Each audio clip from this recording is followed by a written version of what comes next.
কি করবো কি করতেছ ঢাকায় গেলে খবর আছে যখন আমি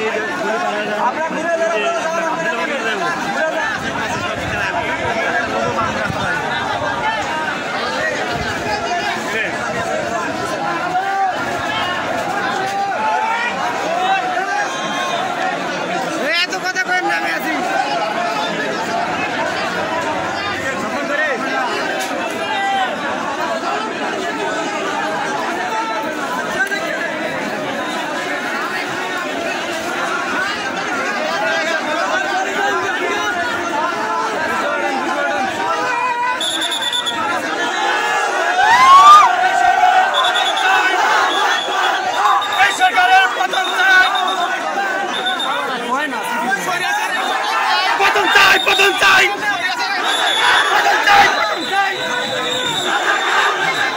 সরকারের পতন চাই রাজা খান এই সরকারের পতন চাই